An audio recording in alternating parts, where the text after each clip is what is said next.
Hi, my name is Jessica White and I'm a history PhD student here at the University of Manchester. My research examines everyday life in Britain's inner cities from the 1970s to the early 1990s. I am interested in the inner city as a social and cultural construct associated with minority ethnic populations, and in particular, I look closely at the experiences of women of colour who came to be concentrated in Britain's inner cities. So from the post-war period, Moss Side and Greater Manchester began to play host to thousands of migrants arriving from the Caribbean.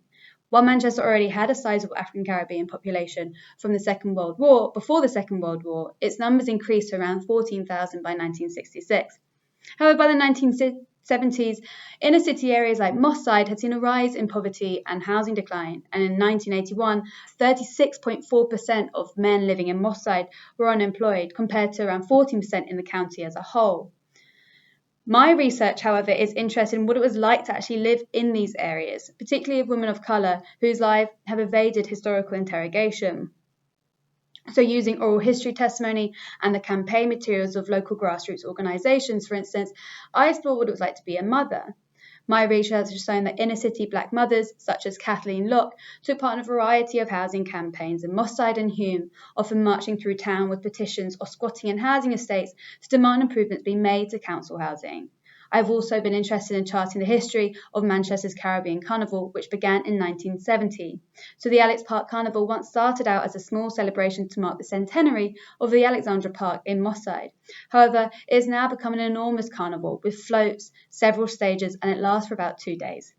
My research, again, looks at the role that black women, such as former councillor Lisita Brandy, played in setting up Carnival, ensuring its longevity and making sure it met the needs of Moss Side's diverse ethnic population.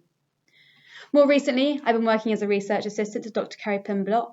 I've been examining Greater Manchester Police archives to find traces of African Caribbean migration prior to the Windrushes.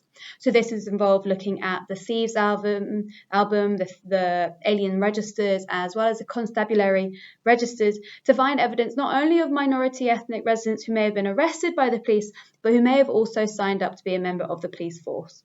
This research will then form part of a Level 1 module here at the University of Manchester, which will examine the history of Manchester's different migrant communities.